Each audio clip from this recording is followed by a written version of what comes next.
winter of 1851, a teacher named Elizabeth Hartwell made a discovery in the basement of St. Catherine's Academy for young ladies that would haunt her for the rest of her life. Behind a false wall in what appeared to be an abandoned storage room, she found 24 small beds, each with iron shackles still attached to the head. Beside each bed lay a single possession, a torn doll, a faded ribbon, a small wooden cross. On the wall, written in what appeared to be a child's desperate scroll, were the words, "We are still here." The Massachusetts authorities buried Elizabeth's report so deep that it didn't surface again until 1987, when renovation workers found her original testimony sealed in a mason jar behind the Academy's altar.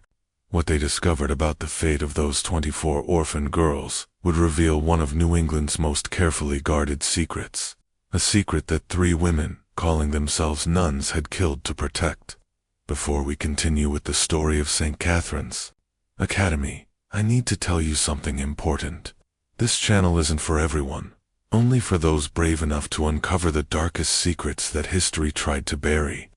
If you're one of the few who can handle the truth about what really happened in that Massachusetts Academy, hit that subscribe button and ring the notification bell. And I want to know.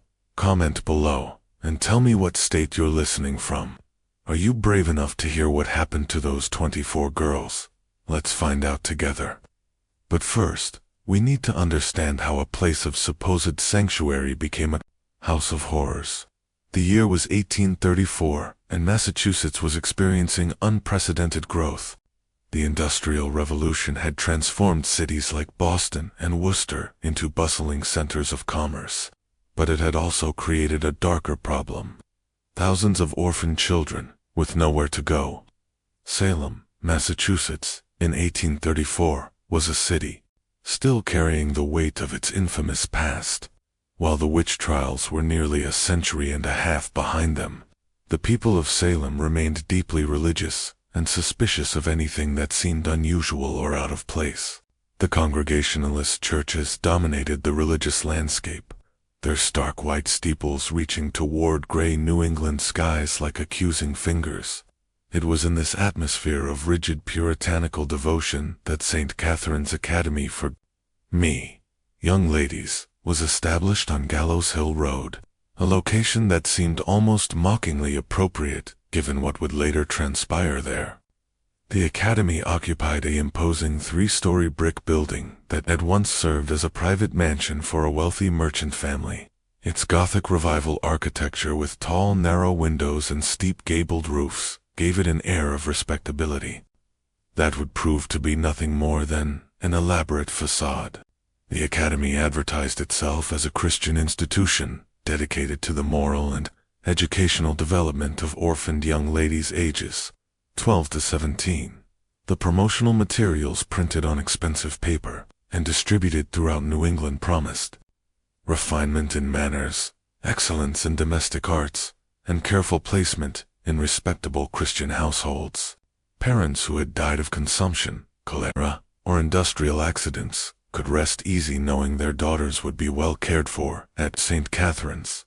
The woman who presented herself as Mother Superior, Victoria Whitman, was a figure of imposing authority, tall and severe, with steel gray hair pulled back and a tight bun beneath her black habit. She commanded respect wherever she went in Salem. Her voice carried the cultured accent of Boston's Beacon Hill, and she spoke eloquently about her calling to serve God's most vulnerable children. She claimed to have been educated at the prestigious Mount Holyoke Female Seminary and to have served in Catholic orphanages in Ireland before coming to Massachusetts. Sister Margaret Collins appeared to be Whitman's perfect complement, younger, with kind eyes and a gentle manner that immediately put frightened orphan girls at ease. She taught literature and music, and her soft Irish accent reminded many of the girls of mothers they had lost. Children who arrived at St. Catherine's traumatized and grieving found in Sister Margaret a maternal figure who seemed to genuinely care about their welfare. The third member of their Holy Trinity was Sister Agnes Murphy, a stern woman in her 40s who served as the Academy's disciplinarian and business manager. She handled all correspondence with families seeking to adopt, managed the Academy's finances, and maintained the strict daily schedule that governed every aspect of the girls' lives. Her habit was always spotless, her rosary always at her side, and her word was law within the Academy's walls. The people of Salem welcomed St. Catherine's Academy with open arms. Here, finally, was a solution to the growing problem of orphaned children. The Congregationalist ministers praised the work being done there, despite their theological differences with Catholicism. After all, these women were caring for children that the Protestant community had struggled to accommodate. The mayor of Salem himself attended the Academy's dedication ceremony in September 1834, praising Mother Superior Whitman's Christian charity and maternal devotion. The girls who arrived at St. Catherine's came from across New England. There was Mary O'Brien, 13 years old, whose parents had died in a factory fire in Lell. Sarah Thompson, 15, had been orphaned when consumption claimed her entire family in a tenement building in Boston. Little Catherine Murphy, no relation to Sister Agnes, was only 12 when her father died in a railroad accident, and her destitute mother could no longer care for her. Each girl who arrived was given the same welcome, a hot meal, a clean bed, and the promise of a better future. They were told they would receive an education that would prepare them to be teachers, governesses, or wives to respectable men. Most importantly, they were told that when they reached 18, the sisters would help them find placement with fine Christian families who would provide them with opportunities they never could have imagined. The daily routine at St. Catherine's was rigorous, but not unusual for the time. The girls rose before dawn for morning prayers, attended classes in reading, writing, arithmetic, and domestic skills throughout the day, and ended each evening with devotional study.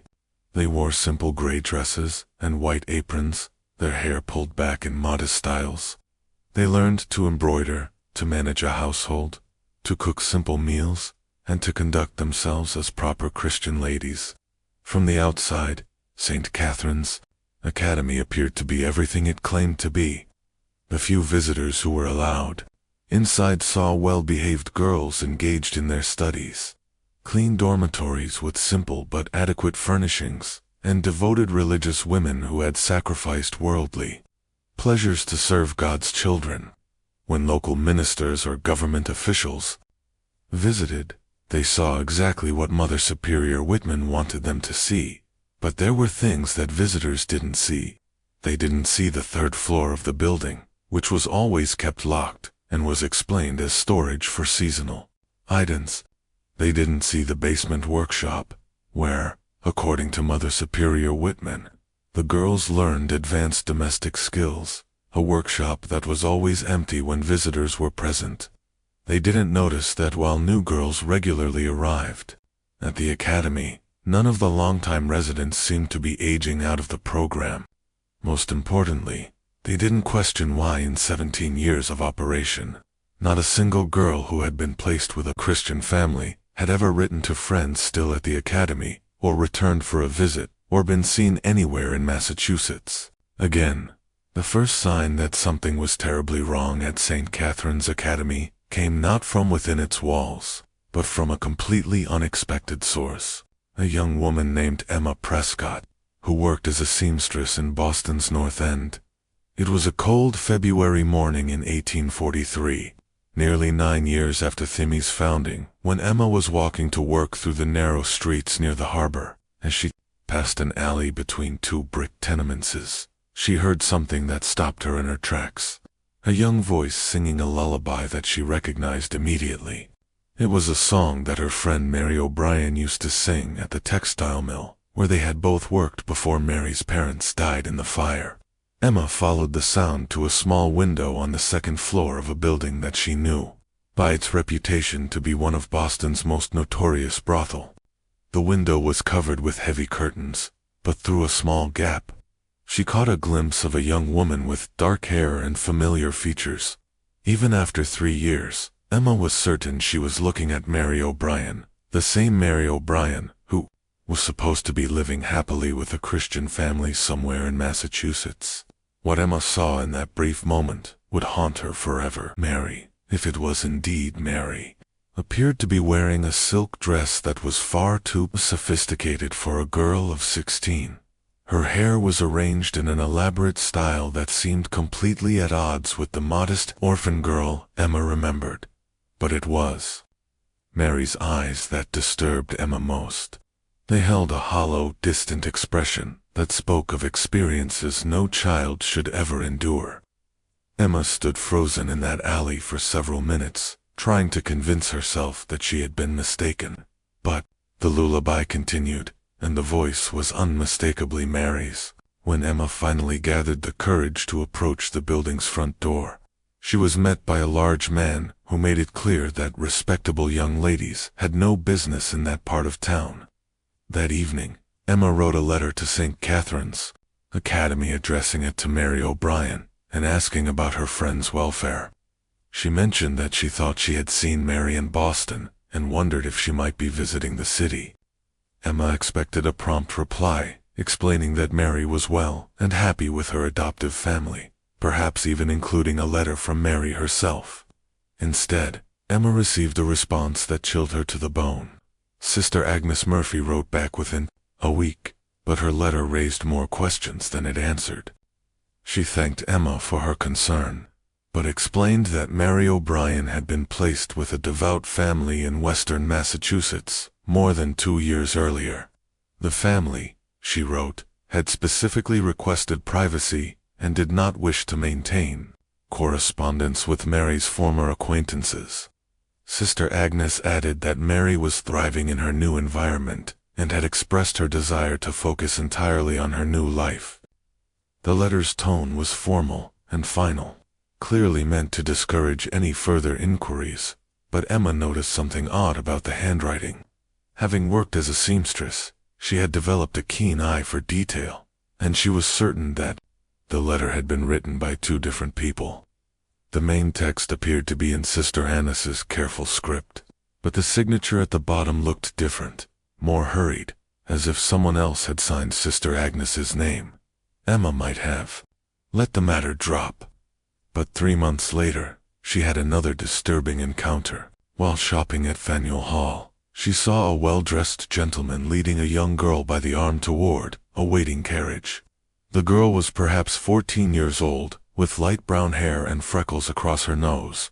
Emma was almost certain she recognized her as Sarah Thompson, another girl from St. Catherine's Academy, who was supposed to have been adopted by a loving family.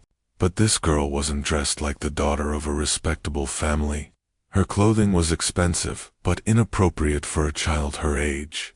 The kind of clothing Emma had seen on women in the more questionable establishments near the waterfront.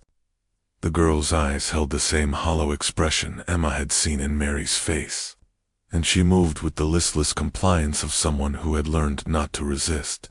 Emma tried to approach them, but the gentleman, a man in his 50s with the bearing of wealth and authority, hurried the girl into the carriage before Emma could get close enough to speak. As the carriage pulled away, Emma caught a glimpse of the girl's face pressed against the window. For just a moment, their eyes met, and Emma saw something that made her stomach turn, a desperate plea for help that the girl dared not voice. That night, Emma made a decision that would put her own life in danger. She wrote a second letter to St. Catherine's Academy, this time asking more direct questions. She mentioned seeing both Mary and Sarah in Boston, and she asked Sister Agnes to provide specific information about where the girls had been placed. She also asked if it might be possible to visit the academy to inquire about other girls she had known. The response came not from Sister Agnes, but from Mother Superior Whitman herself. The letter was brief and polite, but its message was unmistakably threatening. Mother Superior Whitman wrote that Emma's continued inquiries were disturbing the peace of mind of girls who have found happiness in their new lives.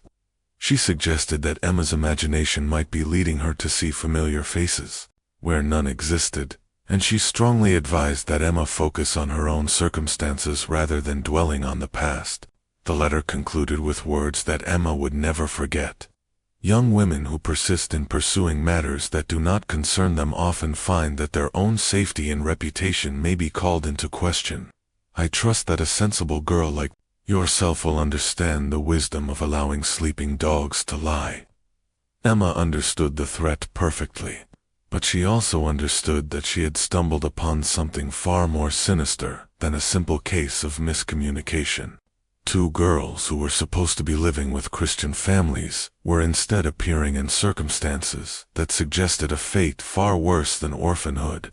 The question that tormented Emma was how many other girls from St. Catherine's Academy had met the same fate, and, more importantly, what could she possibly do about it without putting herself in mortal danger? Emma Prescott's discovery would have remained nothing more than a troubling suspicion, if not for a series of events that began to unfold in the autumn of 1847. By this time, St. Catherine's Academy had been operating for 13 years, and Mother Superior Whitman had become one of Salem's most respected religious figures. She was frequently invited to speak at Congregationalist churches throughout Massachusetts, where she would deliver moving sermons about the Christian duty to care for orphaned children. But success had made the three women careless, and their operation had grown far beyond what they could safely manage. What had begun as a small-scale scheme had evolved into something much larger and more dangerous. They were no longer simply placing a few girls with questionable families. They had become the primary suppliers for a network of brothel and private collectors that stretched from Boston to New York City. The turning point came when they made a fatal error in judgment. In October 1847, a wealthy merchant named Cornelius Blackwood approached Mother Superior Whitman with a request that should have raised immediate red flags. Blackwood claimed to be seeking a young companion for his allegedly invalid wife, someone who could provide comfort and assistance with daily tasks. He was willing to pay an extraordinary sum, nearly 5 times what legitimate adoptive families typically contributed to the Academy. Blackwood's story was suspicious from the beginning. He claimed to live in a remote area of western Massachusetts, but his clothing and manner suggested someone accustomed to city life. He spoke of his wife's illness in vague terms and seemed reluctant to provide specific details about his household. Most troubling of all, he insisted on meeting potential candidates in private, claiming that his wife's delicate condition required absolute discretion. A legitimate religious institution would have refused such a request. But Mother Superior Whitman saw only the financial opportunity. She arranged for Blackwood to meet 3 of her girls, 15-year-old Catherine Murphy, 14-year-old Elizabeth Porter, and 16-year-old Hannah Clark. All 3 were described as particularly lovely and well-behaved, qualities that had made them valuable commodities in the Academy's true business. What Mother Superior Whitman didn't know was that Cornelius Blackwood didn't exist. The man calling himself Blackwood was actually Detective Inspector William Ashworth of the Boston Police Department, working undercover on a case that had been developing for months. The investigation had begun when the body of a young woman was pulled from Boston Harbor in the summer of 1847. The victim appeared to be about 18 years old, with dark hair and delicate features that suggested she had once been well cared for. What made the case unusual was a small tattoo on the girl's wrist, a simple cross with the letters SC beneath it. Detective Ashworth had seen similar markings before, always on young women found dead in circumstances that suggested they had been involved in prostitution. But these particular markings were different. They appeared to be amateur work, the kind of tattoo that might be applied by someone without professional skill. More importantly, the SC initials suggested an institutional connection that went beyond simple street-level prostitution. Ashworth's investigation had led him through Boston's underground network of brothel and private clubs catering to wealthy men with particular tastes. What he discovered was a carefully organized system that provided young girls to clients who were willing to pay premium prices for what they called fresh inventory. The girls in this network were not typical street prostitutes. They were educated, well-mannered young women who had been trained to serve the specific needs of Boston's elite. The trail had eventually led Ashworth to St. Catherine's Academy, but not through any direct evidence. Instead, he had noticed a pattern in the missing persons reports that crossed his desk. Over the past 13 years, dozens of young women had simply vanished from Massachusetts without a trace. They weren't runaways from troubled families. They were girls who had been placed in what appeared to be legitimate institutions or adoptive homes, only to disappear completely. When Ashworth began investigating these disappearances more closely, he found that an unusually high number of them had connections to St. Catherine's Academy. Girls who had been successfully placed with Christian families were never seen again. Never wrote letters to friends, never appeared in marriage records or death certificates. It was as if they had been erased from existence. The undercover operation at St. Catherine's was Ashworth's attempt to gather evidence of what he suspected was a sophisticated trafficking operation. What he found when he met with Mother Superior Whitman exceeded his worst expectations. During their private meeting in the Academy's parlor, Mother Superior Whitman spoke openly about the qualities that made certain girls more valuable than others. She emphasized their youth, their innocence, and their complete dependence on the Academy for their survival.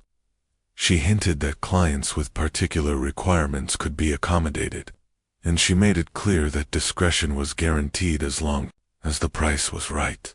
When Ashworth asked to see the girls she had mentioned, Mother Superior Whitman led him not to the main dormitory where visitors were usually taken, but to a separate wing of the building that he had not seen before. This area was noticeably different from the rest of the Academy. The rooms were smaller and more luxuriously appointed, with silk curtains and fine furniture that seemed completely out of place in an orphanage. The three girls who were brought to meet Cornelius Blackwood were dressed in clothing that was far too sophisticated for orphans. Their hair was styled in elaborate fashions, and they wore cosmetics that enhanced their youthful beauty. Most disturbing of all, they had been trained to present themselves in ways that were clearly designed to appeal to adult men with predatory interests. Detective Ashworth realized that he was looking at girls who had been systematically groomed for sexual exploitation, but what he saw next would haunt him for the rest of his career. As he was leaving the Academy, Ashworth caught sight of another part of the building that Mother Superior Whitman had not shown him. Through a window, he glimpsed what appeared to be a workshop, where several young women were engaged in some kind of manual labor. But these weren't the happy Wellard-for students he had been shown earlier. These girls looked exhausted and defeated, working in silence under the watchful eye of Sister Agnes Murphy. Ashworth realized that St. Catherine's Academy was operating on multiple levels. There were the girls who were being prepared for placement with wealthy clients, girls who received special treatment and training.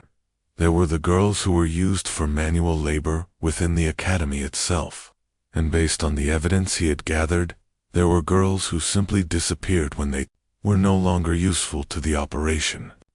The question that now faced Detective Ashworth was how to build a case against three women who had spent 13 years building reputations as devoted servants of God.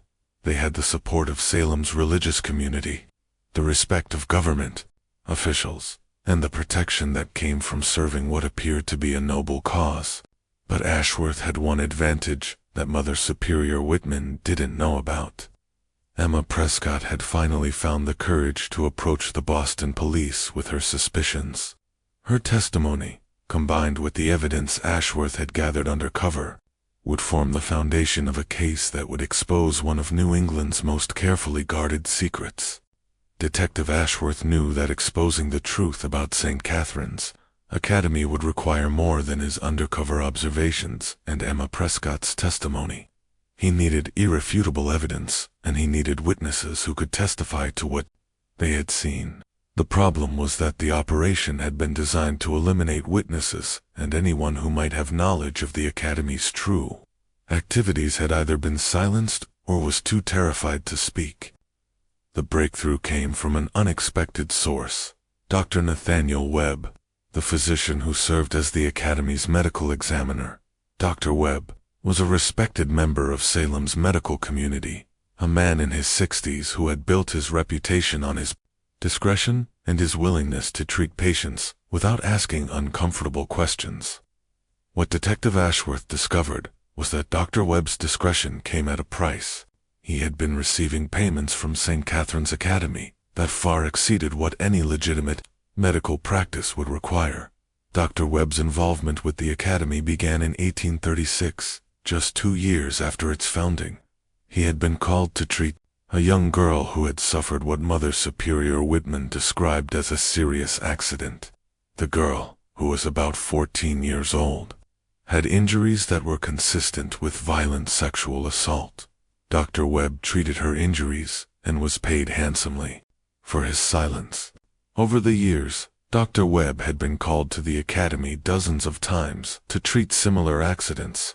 Young girls with injuries that told a clear story of abuse, others suffering from venereal diseases that should have been impossible for sheltered orphans to contract, and most disturbing of all, girls who required medical attention after what appeared to be botched abortions.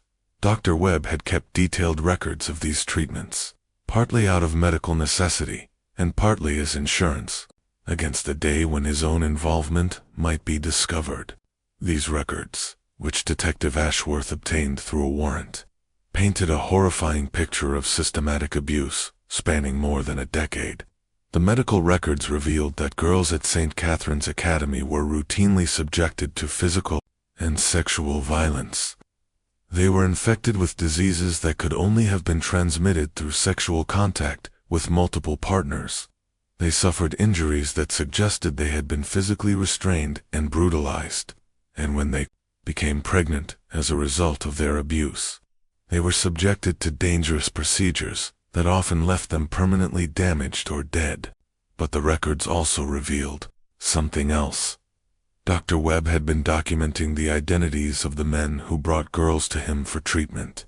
These were not the Christian families who were supposedly adopting the girls from St. Catherine's Academy. They were wealthy merchants, politicians, judges, and religious leaders from Boston and beyond. Men who were paying premium prices for access to young victims.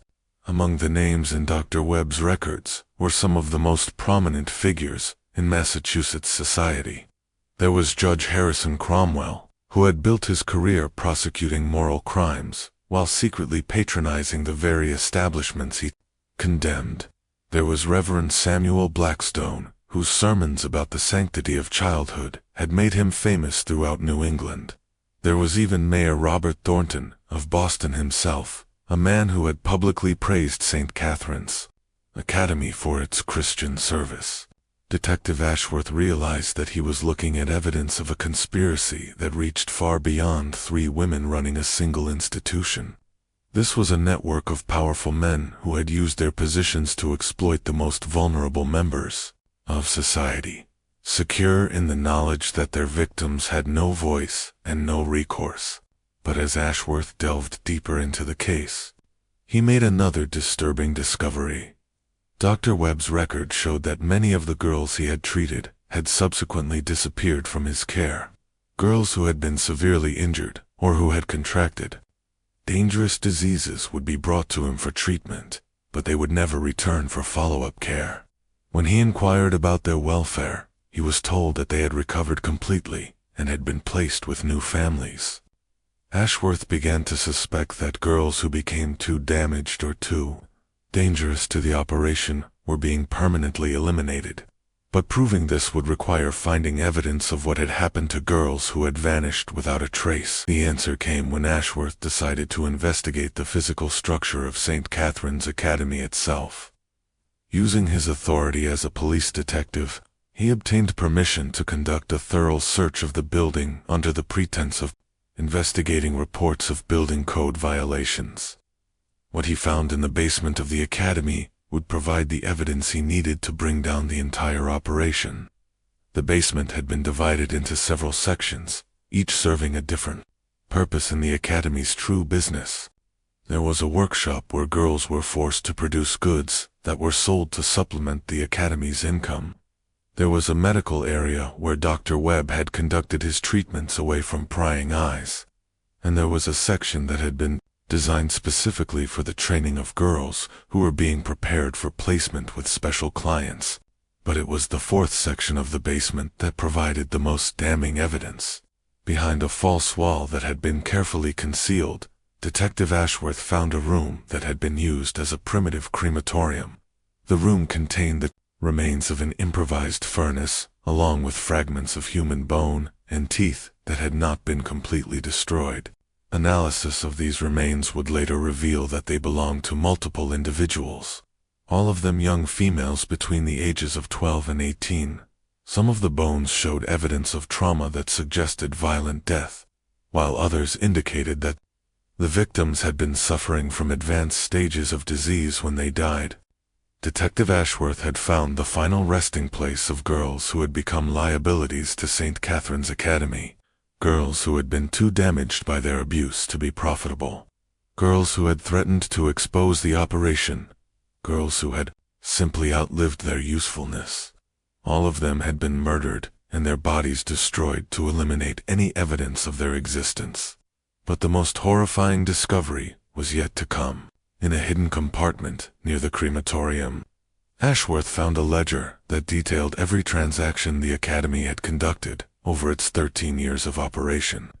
The ledger contained the names of clients, the amounts they had paid, and detailed descriptions of the services they had received. It also contained a complete record of the girls who had been retired from the operation. More than 40 young women who had been murdered when they were no longer useful. The ledger was signed by all three women, Mother Superior Victoria Whitman, Sister Margaret Collins, and Sister Agnes Murphy. But it was also signed by someone else, someone whose involvement in the operation had been carefully concealed until now. The fourth signature belonged to Father Patrick Ali, the priest who had supposedly helped establish St. Catherine's Academy as a Catholic institution. Ali, it turned out, was not a priest at all, but another criminal who had assumed a false identity to provide religious legitimacy to the operation. Detective Ashworth now had evidence of a criminal conspiracy that involved not just for individuals, but a network of wealthy and powerful men who had used their positions to exploit vulnerable children. But bringing these criminals to justice would prove to be far more dangerous than gathering evidence against them. As Detective Ashworth prepared to present his evidence to the Massachusetts Attorney General, he began to understand why the St. Catherine's Academy operation had been able to continue for so long without detection. The network of clients who had patronized the Academy included some of the most powerful men in the state, men who had the resources and connections to make problems disappear. The first indication that Ashworth was in danger came when his superior, Captain Thomas Brennan, called him into his office for what was supposed to be a routine briefing on the case. Captain Brennan had always been supportive of Ashworth's work, but his demeanor during this meeting was noticeably different. He seemed nervous, distracted, and reluctant to discuss the details of the investigation. "Detective Ashworth," Captain Brennan said, avoiding eye contact, "I've been reviewing your reports on this St. Catherine's matter, and I'm concerned that you may be overreaching your authority. These are serious accusations you're making against respected members of the community." Ashworth was stunned. "Captain, the evidence is overwhelming. We have medical records, financial documents, physical evidence of murder. These women have been trafficking children for 13 years. Evidence can be misinterpreted," Detective Brennan replied carefully. "What appears to be criminal activity might simply be the result of poor record-keeping or unfortunate misunderstandings. I think it would be wise to proceed with extreme caution." That evening, Ashworth received a visit at his home from someone he hadn't expected to see. Judge Harrison Cromwell, whose name had appeared multiple times in Dr. Webb's medical records as a client of St. Catherine's Academy. Judge Cromwell arrived without warning, accompanied by two men who were clearly not court officials. He was polite but firm as he explained to Ashworth that the investigation into St. Catherine's Academy was causing considerable concern among Boston's business community. "Detective Ashworth, Judge Cromwell said, settling into a chair in Ashworth's parlor without being invited. You've built a reputation as a thorough and dedicated officer of the law. That's why I'm confident you'll understand the delicate nature of the situation we're discussing. Your Honor, if you're here to discuss an active investigation, I should point out that this is highly irregular, Ashworth replied, his hand instinctively moving toward his service weapon. Nothing irregular about community leaders taking in more interest in the welfare of our institutions, the judge said smoothly.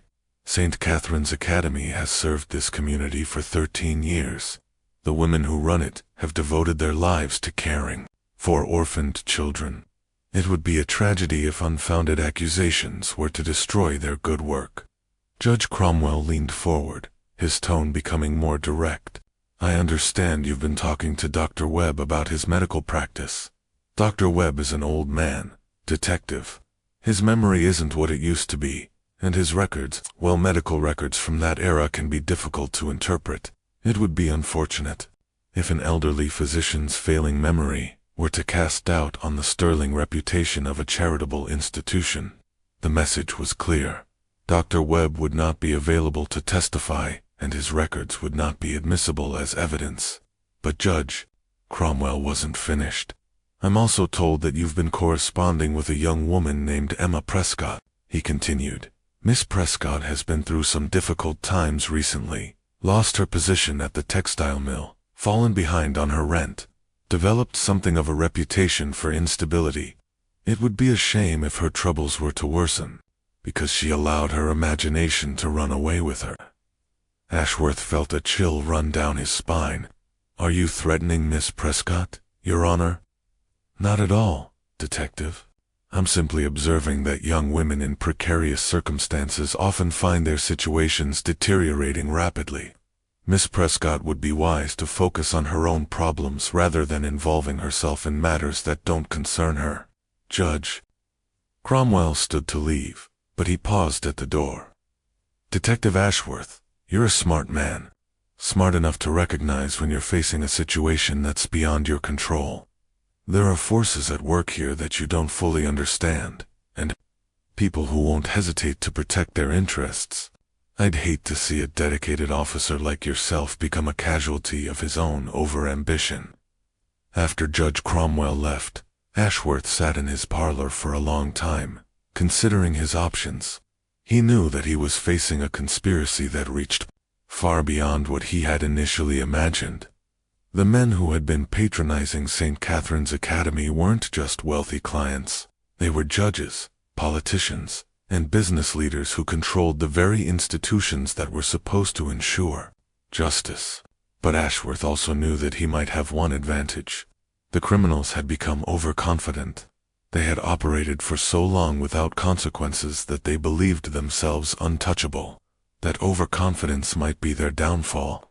The next morning, Ashworth made a decision that would put his own life in jeopardy. Instead of backing down from the investigation, he decided to accelerate it. He would gather his evidence and present it directly to the press, bypassing the legal system that had been compromised by the very men he was investigating. But first, he needed to secure the safety of the people who had helped him. He sent a message to Emma Prescott, warning her that she was in danger and advising her to leave Boston immediately. He also approached Dr. Webb and urged him to turn over all of his records before Judge Cromwell could have them destroyed. Dr. Webb, terrified by the visit he had received from the judge's associates, agreed to cooperate with Ashworth, but only under specific conditions. He would provide copies of his records, but he would not testify publicly. He was too old and too frightened to risk becoming a target of the conspiracy he had helped to enable.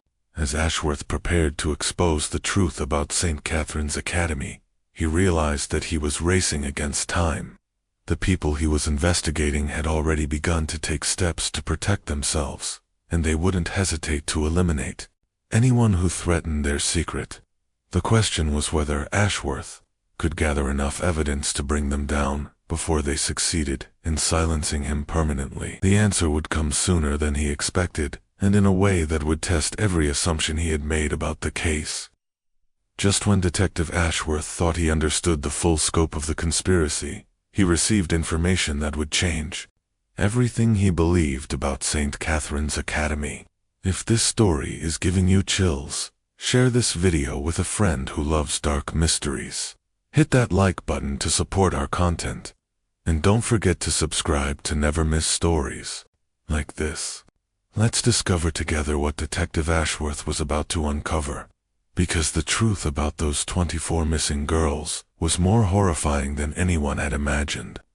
The revelation that would expose the true horror of St. Catherine's Academy came from the last person Detective Ashworth expected, Sister Margaret Collins herself.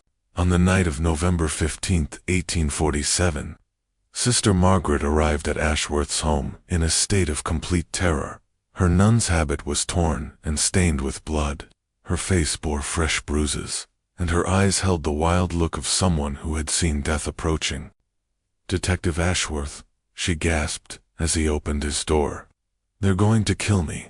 They know I've been talking to you, and they're going to kill me just like they killed the others." Ashworth quickly brought her inside and secured the house.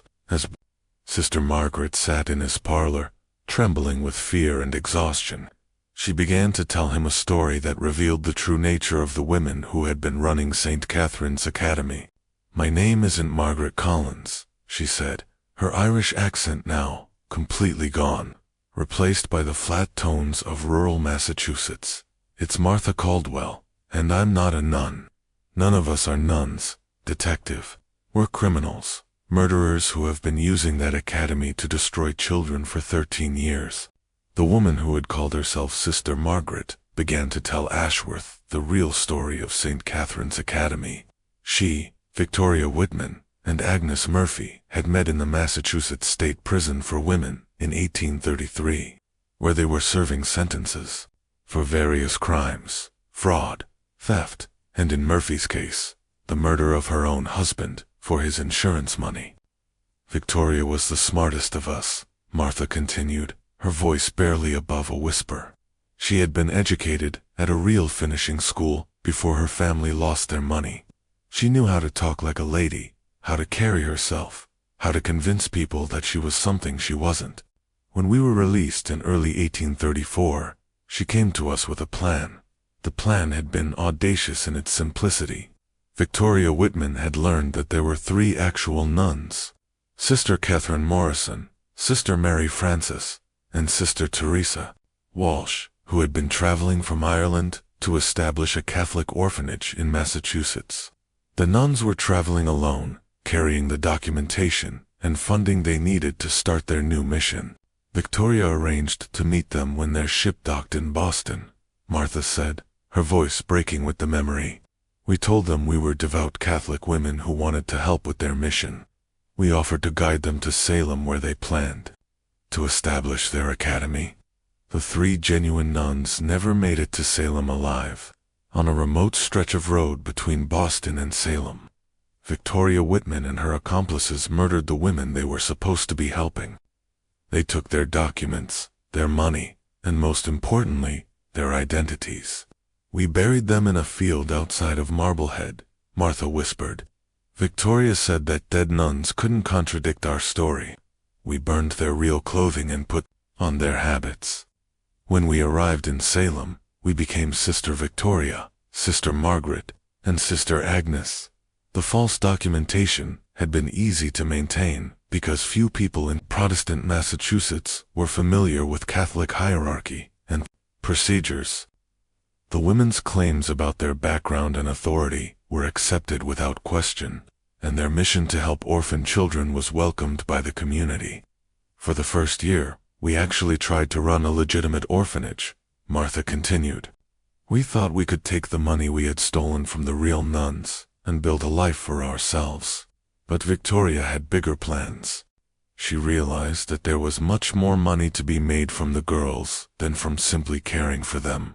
The transition from legitimate orphanage to trafficking operation had been gradual.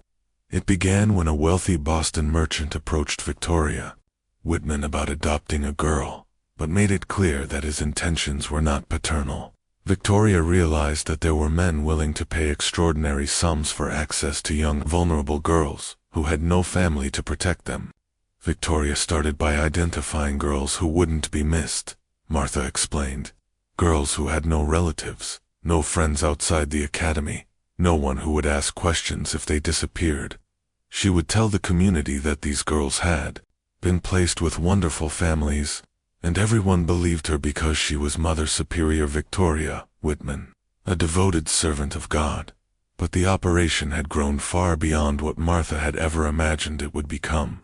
What had started as selling a few girls to wealthy perverts had evolved into a sophisticated network that supplied children to brothels throughout New England. The academy became a recruitment center, a training facility, and ultimately a disposal site for girls who were no longer useful. The basement workshop wasn't for teaching domestic skills, Martha said, her voice filled with horror at her own memories. It was where we broke them, where we taught them to submit, to obey, to accept that their bodies weren't their own anymore. Girls who resisted were beaten until they learned compliance. Girls who tried to escape were made examples of. Martha described a systematic process of psychological and physical abuse designed to strip the girls of their will to resist. New arrivals were isolated from the other girls and subjected to increasingly severe punishments until they accepted their fate. Girls who showed particular beauty or refinement were given special training that prepared them for the most wealthy and demanding clients. Victoria had lists, Martha said, lists of clients and their specific requirements. Some men wanted girls who looked like their own daughters. Others wanted girls who reminded them of their dead wives. There were men who paid extra for girls who would cry, and men who paid extra for girls who wouldn't.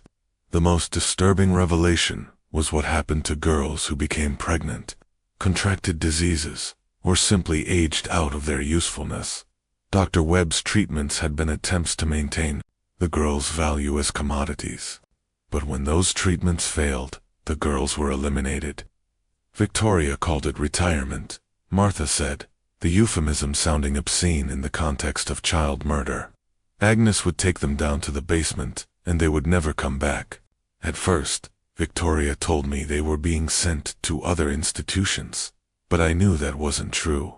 I could smell the smoke from the crematorium, could see the ashes that Agnes scattered in the garden behind the academy. Martha estimated that more than 60 girls had been retired over the 13 years of the academy's operation. Some had been murdered outright when they became liabilities. Others had died from the abuse they suffered, and still others had been killed when they threatened to expose the operation. The 24 girls you're looking for, Martha said, they're not missing. They're dead. Every single one of them. Victoria kept a record of their names because she was proud of what she had built. She called them her greatest successes, girls who had generated the most money before they were eliminated. But Martha's most shocking revelation was about the scope of the conspiracy. The network of clients wasn't limited to Boston or even Massachusetts. Victoria Whitman had established connections with similar operations throughout New England and New York, creating a regional network that treated girls like commodities. There are other places, like St. Catherine's. Martha said Victoria was in communication with people running similar operations in Connecticut, Rhode Island, even as far away as Philadelphia. They would trade girls, share clients, help each other eliminate problems. It's not just one academy detective, it's dozens of them. Martha had finally decided to come forward because she had learned that Victoria and Agnes were planning to eliminate her. Her growing reluctance to participate in the most violent aspects of the operation had made her a liability, and she had overheard them discussing the best way to arrange her accident. I never wanted it to go this far, she said, tears streaming down her face. When we started, I thought we were just going to steal some money and disappear. I never imagined we would become what we became. I've helped murder children, detective. I've helped destroy dozens of innocent lives, and I can't live with it anymore. Martha offered to provide Ashworth with everything he needed to expose the operation. the location of the mass grave where the real nuns were buried, the names and locations of other similar operations, detailed records of clients and transactions, and most importantly, the location where Victoria Whitman kept her most incriminating evidence. Victoria keeps everything in a safe in her private quarters. Martha said financial records, client lists, photographs that clients paid extra for, correspondence with other operations. She thinks it makes her powerful having evidence that could destroy so many important men. But it's also evidence that could destroy her. As Martha finished her confession, Ashworth realized that he was looking at the biggest criminal conspiracy in Massachusetts history, but he also realized that exposing it would be incredibly dangerous. The men who had been clients of St. Catherine's Academy would do anything to prevent their crimes from becoming public, and they had the resources to eliminate anyone who threatened them. The question was whether Ashworth could move fast enough to gather the evidence and present it to the public before the conspiracy could silence him and Martha permanently. The answer would determine not only whether justice would be served, but whether the girls who had died at St. Catherine's Academy would finally be remembered for who they truly were, victims of a system that had failed to protect them. Detective Ashworth knew that he had only hours before Victoria Whitman and Agnes Murphy realized that Martha had betrayed them. With Martha's help, he organized a raid on St. Catherine's Academy that would take place at dawn on November 16, 1847. He bypassed his own department, knowing that the conspiracy reached into the Boston police, and instead contacted the Massachusetts state police and federal marshals who were not connected to the local network of corruption.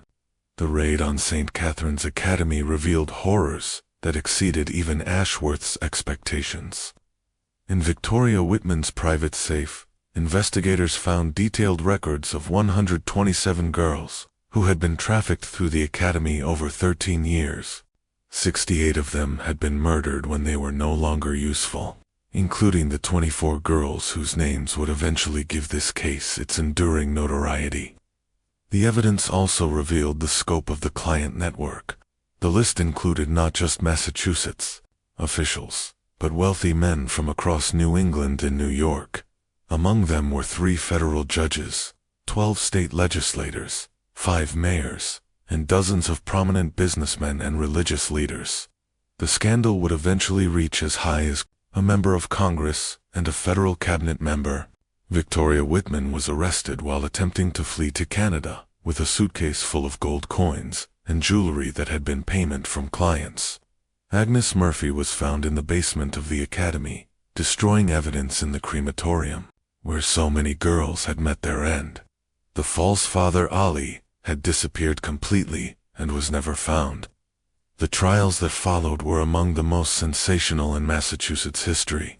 Victoria Whitman, facing overwhelming evidence, maintained her innocence until the end, claiming that she had been running a legitimate orphanage and that any evidence to the contrary had been fabricated by her enemies. She was convicted on 68 counts of murder and sentenced to death. Agnes Murphy attempted to claim that she had been coerced by Whitman, but the evidence showed that she had been an enthusiastic participant in the operation's most violent aspects. She was convicted on 43 counts of murder and also sentenced to death. Martha Caldwell, in exchange for her cooperation, received a sentence of life in prison. She would spend the remaining 32 years of her life in the Massachusetts State Prison for Women, where, ironically, she became known for her work helping other female prisoners learn to read and write. Dr. Webb, faced with the choice between cooperation and prosecution, provided detailed testimony about his role in the conspiracy. His medical records were crucial in establishing the pattern of abuse and murder. He was convicted of accessory to murder and sentenced to 20 years in prison, but died of a heart attack less than 2 years into his sentence. The investigation into the client network proved more problematic. Many of the men named in Victoria Whitman's records had the resources to hire the best lawyers and the connections to influence the legal process. Some fled the country, others destroyed evidence, and still others simply denied any involvement despite overwhelming proof of their crimes. Judge Harrison Cromwell was found dead in his study 3 days before he was scheduled to testify, apparently having committed suicide rather than face public disgrace. Several other clients met similar fates, leading to speculation that they had been murdered to prevent them from implicating others in the conspiracy. In the end, only 12 of the more than 50 clients identified in the records were successfully prosecuted. The others escaped justice through a combination of wealth, influence, and the reluctance of authorities to pursue cases that would embarrass prominent members of society. The physical evidence of the crimes was undeniable. Excavation of the basement crematorium revealed bone fragments and personal effects belonging to dozens of victims. The mass grave outside Marblehead yielded the remains of the 3 genuine nuns, along with several other unidentified victims. The academy building itself was destroyed by an angry mob before authorities could stop them. Emma Prescott, whose suspicions had helped expose the conspiracy, was initially hailed as a hero, but she found that her newfound fame came with a terrible price. Many people blamed her for destroying the reputations of prominent men, and she received death threats from those who believed she should have remained silent. She eventually moved to California, where she lived under an assumed name until her death in 1891. The case of St. Catherine's Academy led to significant reforms in how orphanages and charitable institutions were monitored in Massachusetts. New laws required regular inspections, detailed record-keeping, and verification of staff credentials. Similar reforms were implemented throughout New England, as other states sought to prevent similar tragedies. But perhaps the most important outcome of the case was that it finally gave names and identities to girls who had been erased from history. The 24 girls whose disappearance had initially puzzled investigators were revealed to be Mary O'Brien, age 13, murdered in 1837 after attempting to escape; Sarah Thompson, age 15, killed in 1839 when she contracted tuberculosis; Catherine Murphy, age 12, beaten to death in 1840 when she refused to comply with a client's demands; and 21 others, ranging in age from 12 to 17, each with their own story of a life cut short by the cruelty of adults who should have protected them. A memorial was erected in Salem's Green Lawn Cemetery, bearing all their names, paid for by public subscription. The inscription reads, "In memory of the innocent victims of St. Catherine's Academy. May their names never be forgotten, and may their suffering never be repeated." Detective William Ashworth was promoted and eventually became chief of police in Boston, a position he used to continue investigating similar cases throughout New England. He never married and dedicated his life to protecting children from the kind of predators he had encountered at St. Catherine's Academy. He died in 1889, still carrying the guilt of not having discovered the conspiracy sooner. The building that had housed St. Catherine's Academy was never rebuilt. The land remained empty for decades, eventually becoming a small park where children could play safely. Local legend claims that on certain nights, visitors to the park can hear the sound of young voices singing lullabies, as if the spirits of the murdered girls were finally at peace. The case file for St. Catherine's Academy remains one of the most requested records in the Massachusetts State Archives. Researchers, journalists, and true crime enthusiasts continue to study the case, looking for answers to questions that may never be fully resolved. How many other institutions like St. Catherine's Academy operated without detection? How many powerful men escaped justice for their crimes? And how many other children suffered similar fates without anyone ever learning their names? What we do know is that the evil that flourished at St. Catherine's Academy was not supernatural or otherworldly. It was purely human evil, perpetrated by people who chose profit over compassion, power over protection, and silence over justice. The real horror of this story is not that it involved ghosts or demons, but that it involved people who were supposed to be guardians and protectors.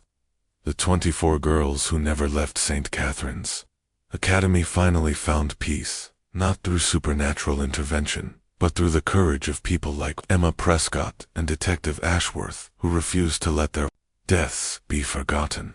Their names are carved in stone now, permanent reminders that even the most vulnerable members of society deserve justice, protection, and remembrance. This mystery shows us that the greatest horrors are often hidden behind facades of respectability and virtue. The most dangerous predators are not strangers lurking in shadows, but trusted figures who use their positions of authority to exploit those under their care. What do you think of this story?